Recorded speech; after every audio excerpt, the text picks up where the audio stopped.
Muy buenos días, tardes o noches, apreciados participantes del curso de producción de artículos arbitrados. Bienvenidos a nuestro encuentro número 5, donde abordaremos lo relacionado con las normas APA.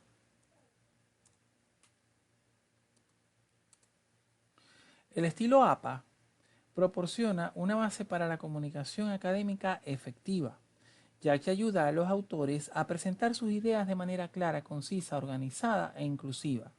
Estas son un conjunto de normas desarrolladas por la Asociación Americana de Psicología que se encuentran actualmente en su séptima edición, publicada en el año 2019.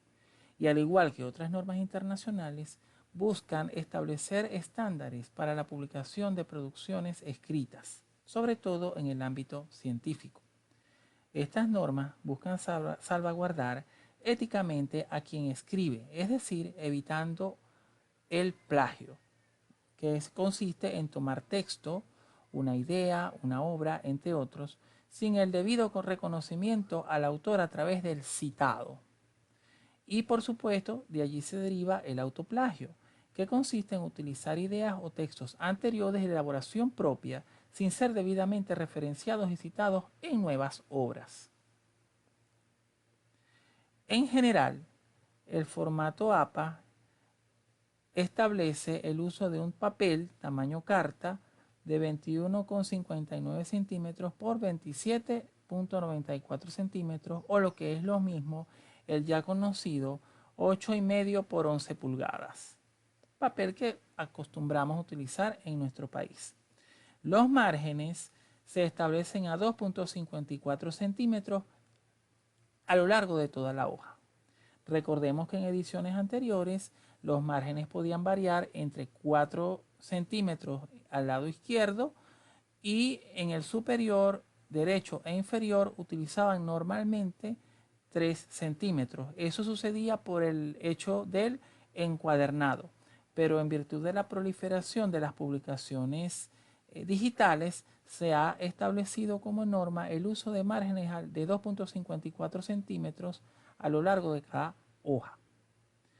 En cuanto a la numeración de las páginas, deberá iniciar desde la portada en el extremo superior derecho en números arábicos. Sin embargo, a efectos de algunas revistas, tanto los márgenes como la numeración de páginas pueden tomar características especiales, cambiando ligeramente su ubicación. En cuanto al espaciado del interlineado, es de 2,0, sin espacio entre párrafos. Hasta ahora se había popularizado el uso del espacio y medio. Entonces, estos son cambios sustanciales que han venido a transformar un poquito el esquema de cómo estábamos acostumbrados a presentar nuestras producciones escritas. La alineación, y esto nos va a sorprender un poco, se realiza todo el texto al margen izquierdo. Ya no se utiliza el famoso justificado de lado y lado.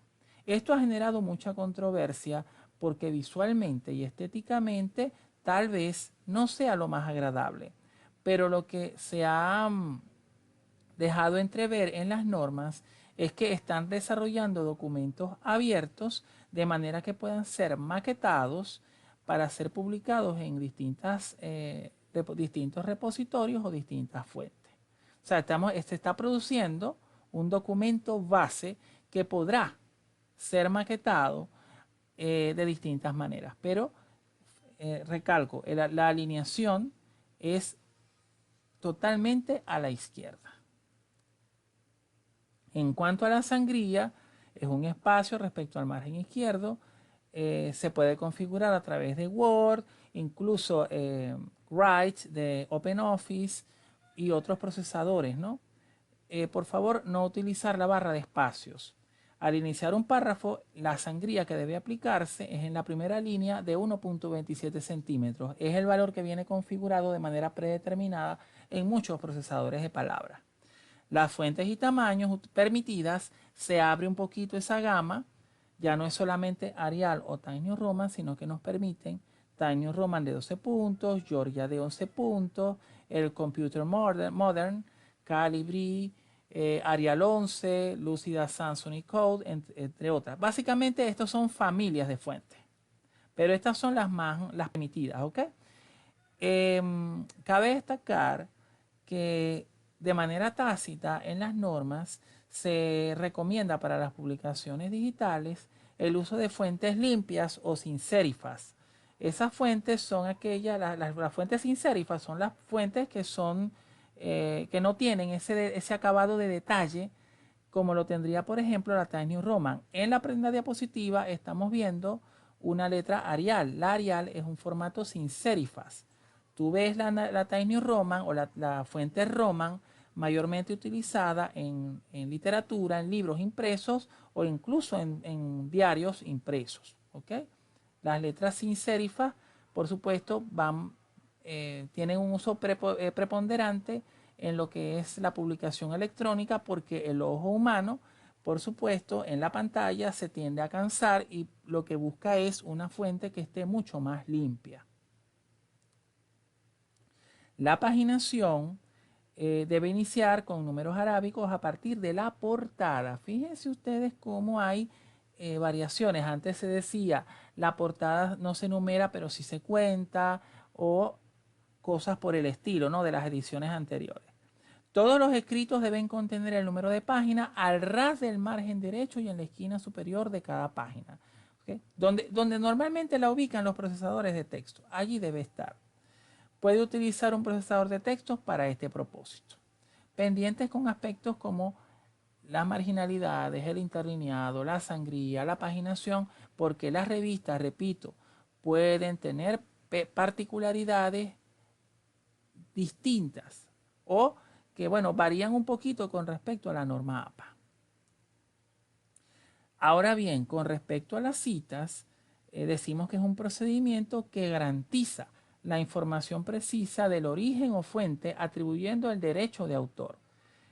¿Cuándo usamos las citas? Cuando vamos a utilizar texto que ya ha sido publicado en una obra o que proviene de otro autor y nosotros queremos integrarlo dentro de nuestro producto. En el estilo APA se usa el sistema autor, fecha o año. En este caso, el año de publicación dentro de la estructura del texto.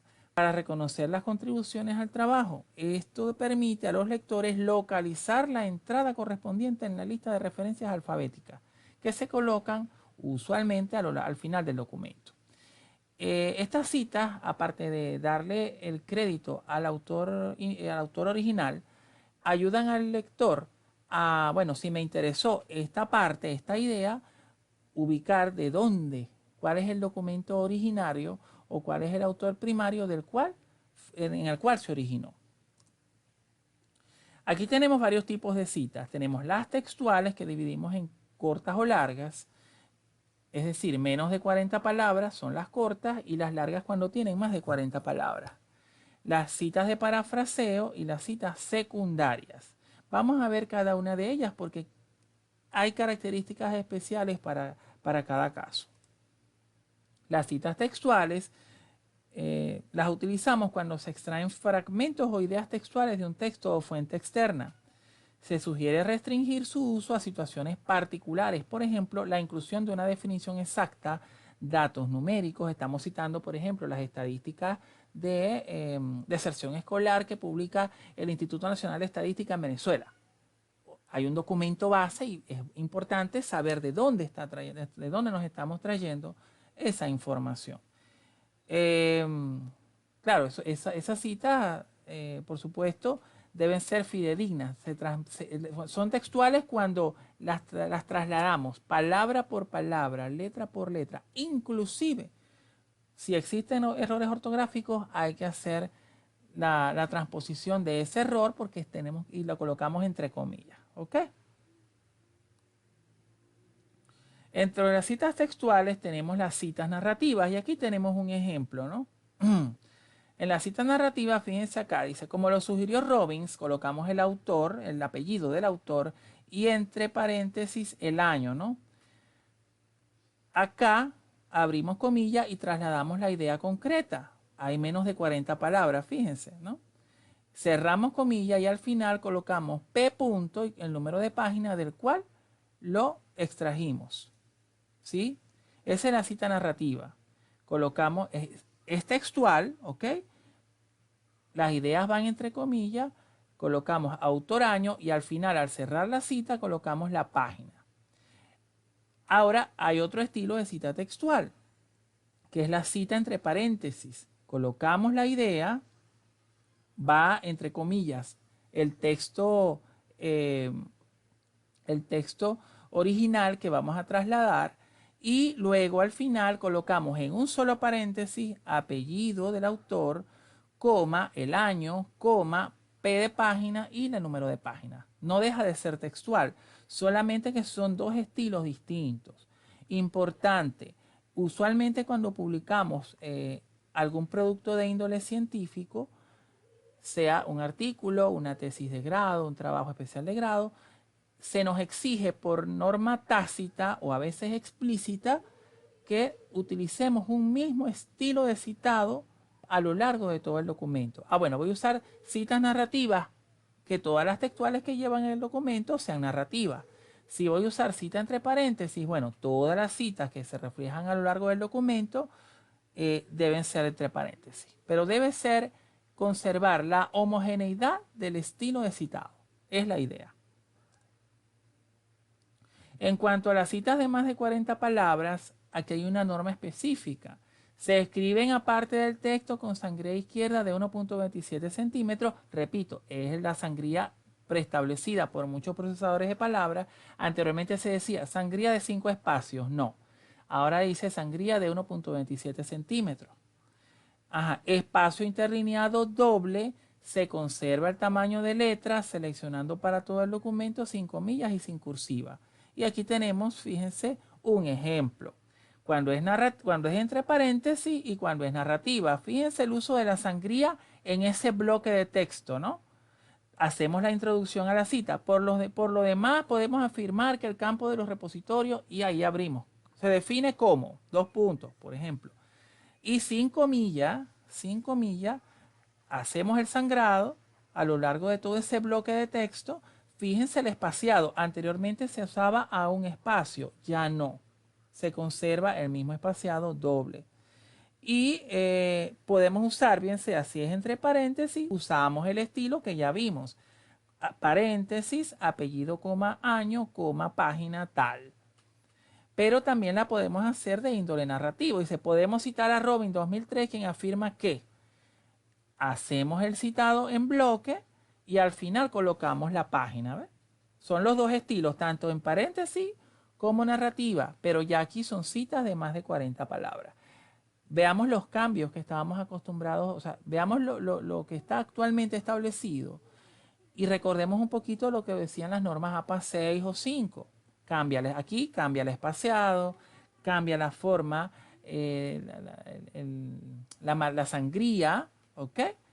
Y por supuesto el interlineado, pendientes con esos detalles. Repito, a veces las revistas traen establecidas sus propias normas para el citado, ¿ok? Citas de paráfrasis. Son aquellas citas que se utilizan muchísimo. Indirectas o no textuales, es decir, donde la idea del autor se expresa con las propias palabras, lo que implica una reelaboración o una reescritura de la información que trasciende el uso de sinónimos. No basta solamente con el uso de sinónimos. No lleva comillas y obligatoriamente se indican el apellido del autor y el año de publicación del libro o texto consultado. Pendientes con las citas de paráfrasis. Alegremente las personas dicen, bueno, yo voy a agarran la cita textual, tergiversan la idea muchas veces y ya se referencian al autor y cambian el sentido. Eso no es parafrasear.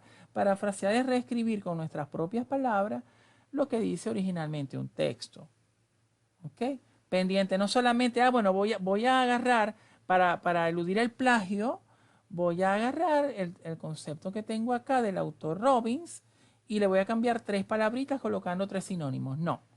¿Ok? No se trata de eso. Es reelaborar la idea. Reelaborar la idea. Pero sin tergiversar la idea principal. Escribirla con nuestras propias palabras, pues. hablando, digamos, en términos mucho más familiares. En cuanto a las citas de paráfrasis, tenemos la cita narrativa, que fíjense cómo colocamos el apellido del autor y el año. Entre autor y entre paréntesis el año. No va entre comillas, no se coloca el número de página, porque nosotros estamos diciendo con nuestras propias palabras lo que el autor está planteando. ¿Ok?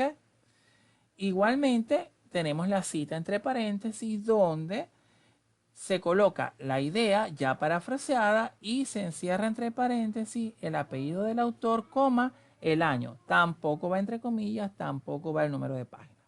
¿Ok? Ahí tenemos el ejemplo de la cita de paráfrasis, tanto narrativa como entre paréntesis. Se siguen los mismos estilos, ¿ves? Pero ya aquí fíjense que se omite el número de página porque estamos cambiando, estamos hablando nosotros en función de lo que está manifestando el autor. Tenemos las citas secundarias. Se utilizan, pero en una opinión muy personal deben aplicarse cuando sea absolutamente necesario y no se debe abusar de ellas. Estas citas se realizan, se realiza cita de una cita cuando se está teniendo acceso a fuentes secundarias de información, es decir, cuando se accede a información de algún autor o entidad a través de otro autor, quien lo ha citado previamente en su texto. Utilícelas con moderación. Fíjense acá, se consulta un libro de Umberto Eco y este autor cita una idea de Italo Calvino. ¿Cómo lo colocamos? Calvino, entre paréntesis, como se citó en Eco, 1968, sustenta que la ética es tal cosa. ¿Ok? Importante.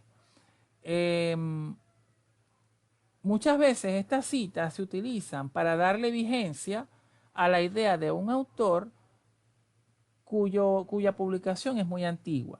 A veces, muchachos, encontramos cosas en las investigaciones, ¿no? Hay autores clásicos. Tú puedes tomar un Ausubel, puedes tomar un Paulo Freire, personas ya fallecidas, puedes tomar Vygotsky. Esas ideas están vigentes.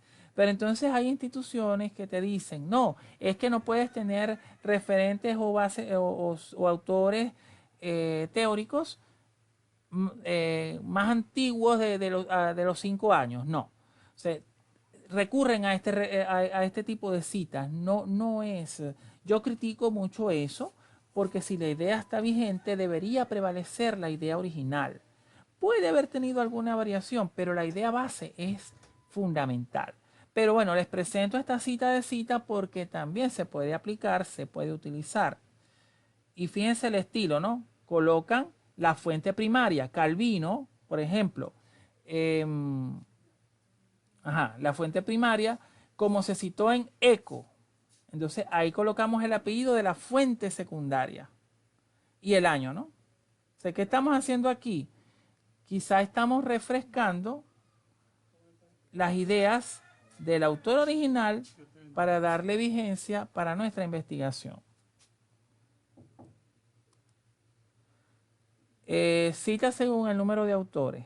¿Okay? Para APA, séptima edición, en el sistema autor-fecha, presenta algunas variaciones dependiendo del tipo y la cantidad de autores y debe incluir los apellidos del primer autor más la frase et al, que significaría entre todos, entre otros.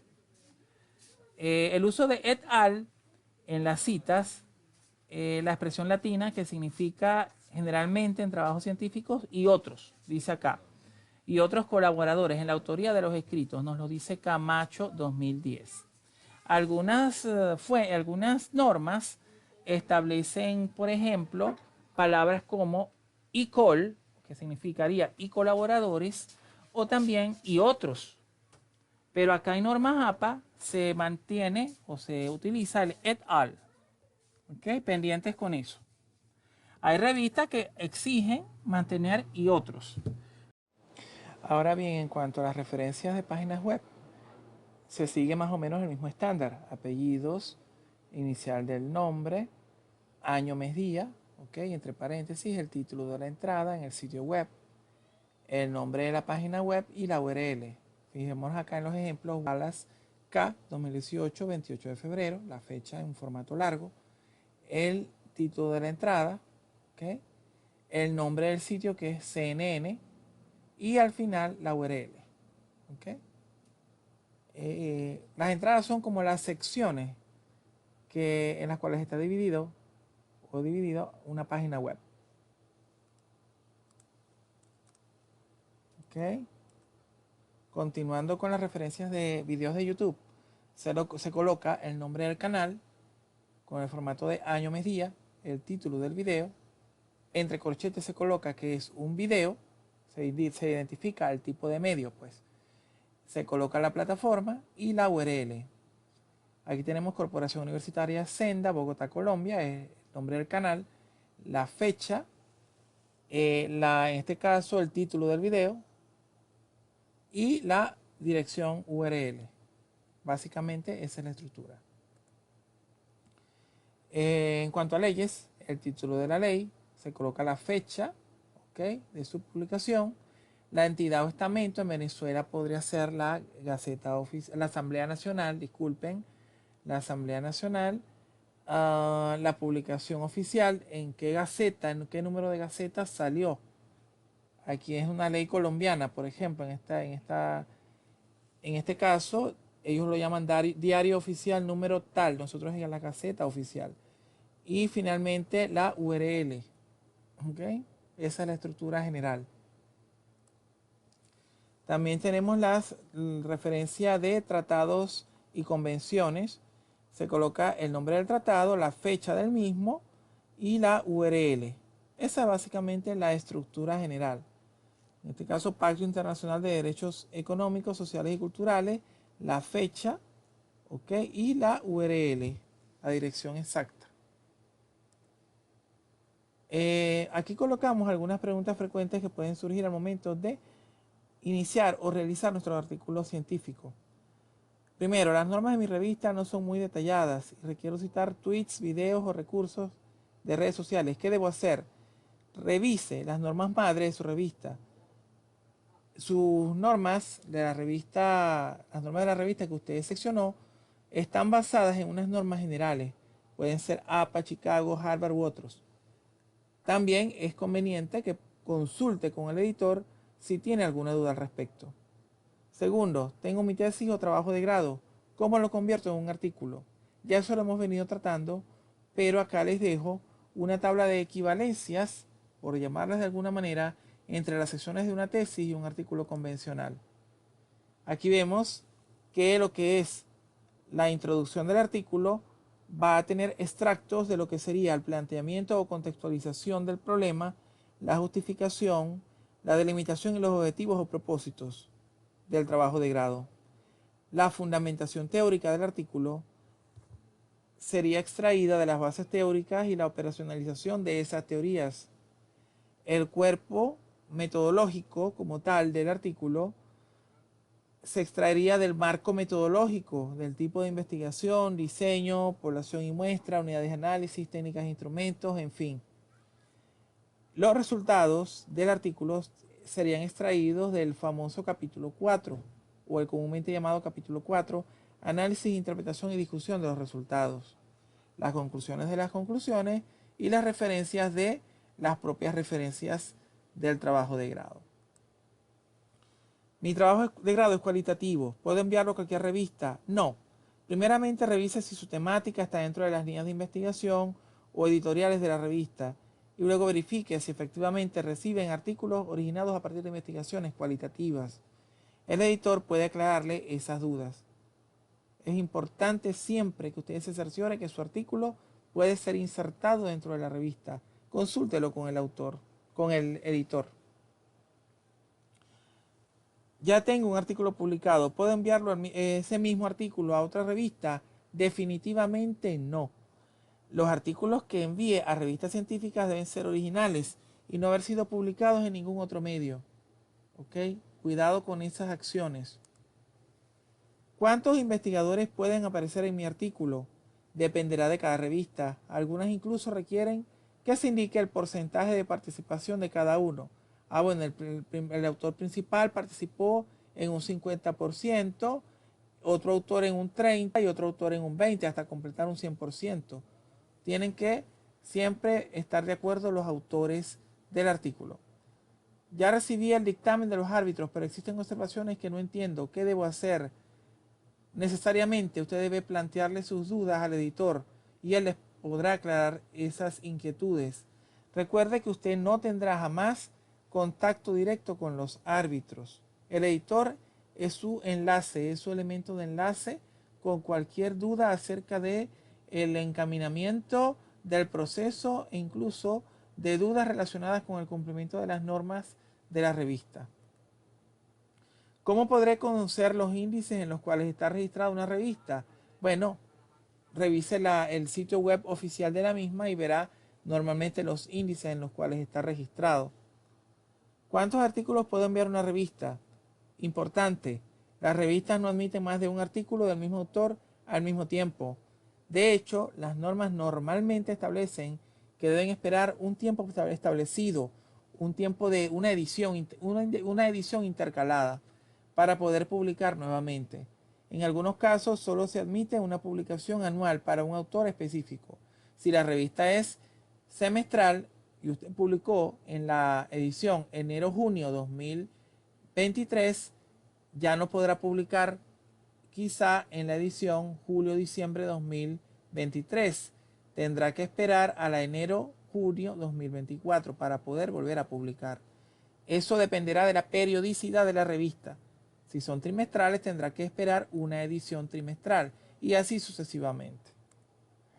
Bueno, hasta acá hemos llegado a lo que es el fin del curso de artículos científicos y del abordaje de las normas APA. Este video quedará colgado para su respectiva consulta en tiempo posterior y estamos atentos a cualquier inquietud que pueda surgir al respecto. Por ahora me despido deseándoles una feliz tarde. Saludos cordiales. Muy bien. En el caso de citas con autores corporativos, ¿verdad? Se coloca el nombre de la organización en vez del apellido. Cuando la organización no tiene sigla, se sigue usando el nombre completo en las siguientes citaciones. La primera vez se cita el nombre completo y entre paréntesis se indica la sigla. En adelante se cita solamente con la sigla. En este caso, fíjense, según la Policía Nacional y entre paréntesis la sigla PONAL 2010 y ahí colocamos el texto, ¿verdad? Luego, para las siguientes ocasiones que vayamos a citar a ese mismo organismo, colocamos PONAL 2010. Ahí lo tenemos, ¿ves? Organización de Naciones Unidas, ONU 2020. Ahí luego colocamos simplemente ONU 2020 cuando vayamos a citar a posteriori. Ahora bien, en el caso de las fuentes web, ¿verdad?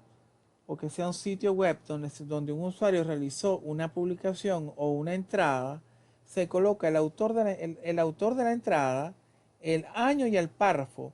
Cabe destacar que se coloca el párrafo porque las páginas web no tienen número de página. Aquí yo hago una acotación bien puntual, que es que se cite fuentes confiables. Por favor, cuidados con los blogs, que cualquier persona puede crearlo, ¿no? Basta con tener una cuenta Gmail para que uno pueda usar Blogger y crear un blog. Y una persona cualquiera no siempre publica información confiable. Ok, entonces fíjense que aquí colocamos el autor Montserrat 2009, párrafo 7. No está el número de página porque no existe. Las tablas tienen una estructura bien particular. Se coloca el número de tabla aquí entre comillas, allá arriba, ¿ok? Y a la izquierda. No se coloca centrado.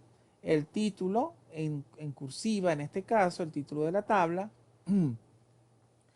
Y se separan, solamente se utilizan los separadores para el encabezado y lo que es la banda de totales. Aquí esta tabla tiene dos banditas de totales, ¿sí? fijémonos que ya no se colocan las separaciones verticales. Eso es importante tenerlo en cuenta. Ya eso tiene rato implementado, pero se sigue utilizando la separación completa en líneas horizontales y verticales. No está bien. La norma APA 7 es clara. Solamente se utilizan, ojo, las líneas horizontales para los títulos y los totales. Y no se utilizan ya las separaciones verticales. Hay al final de la tabla una nota de tabla. Ahí dice, por ejemplo, esta tabla muestra cómo cambia la cantidad de niñas embarazadas de acuerdo con la zona donde viven y por lo tanto del estrato social. Aquí hay que acotar algo con respecto al uso o no uso de la fuente. Cuando son producciones propias, ya queda de forma tácita o queda tácitamente establecido que el autor de la tabla es el autor del producto que se está presentando. Pero si la tabla proviene de una fuente ya publicada, un recurso ya publicado, sí debemos colocar la fuente, ¿ok? Fuente y año, autor y año. Pero en este caso, fíjense que se presume entonces que esta producción es propia del autor del artículo o del trabajo de investigación que se está publicando utilizando estas normas APA. ¿Okay?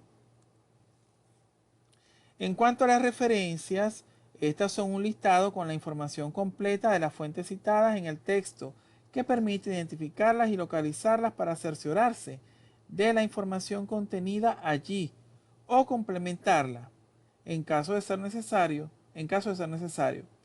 Incluye información sobre el autor, año de publicación y las características generales de la fuente. Vamos a ver cada uno, ¿no? Cada caso. Aquí tenemos 4 elementos clave que siempre van a estar presentes en la referencia.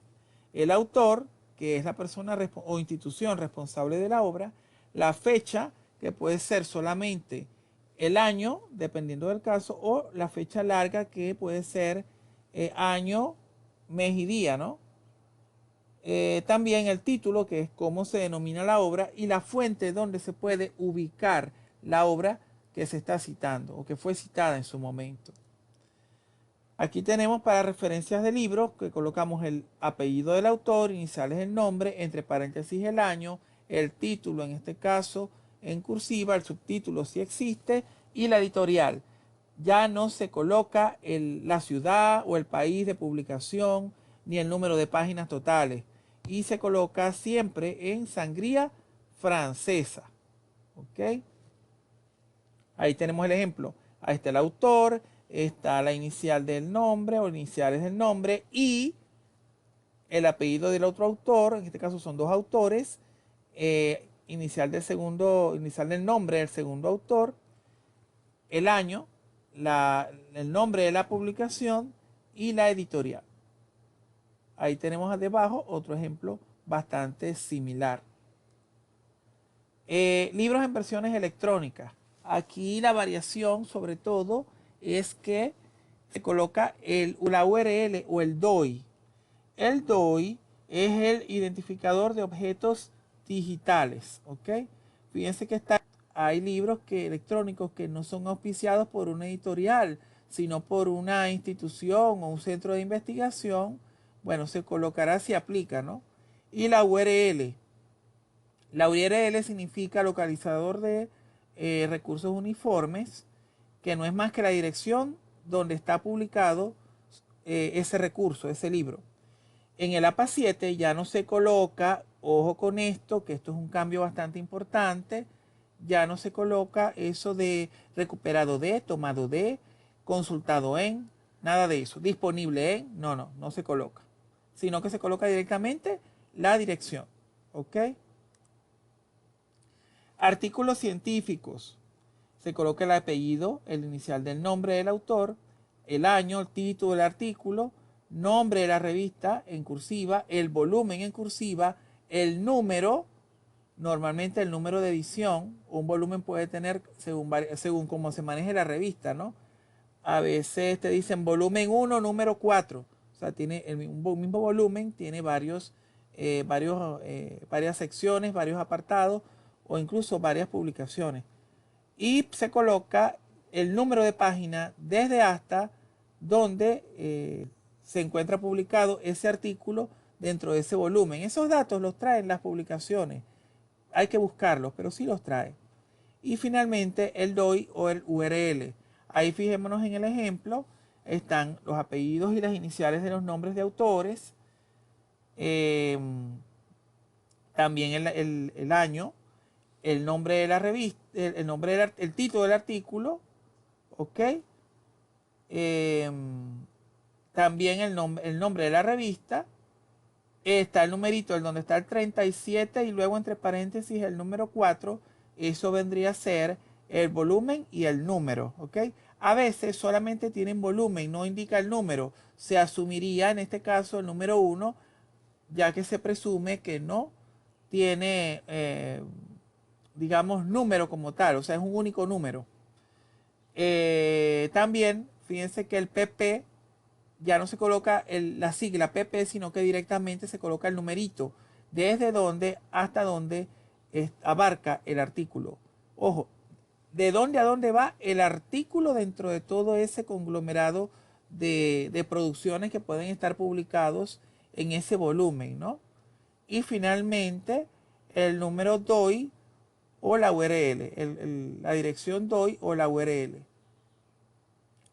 Si el artículo es impreso, si no es electrónico, por supuesto no tiene URL, sino que termina en el número de página donde finaliza el artículo. El DOI siempre o el URL se coloca cuando son recursos electrónicos.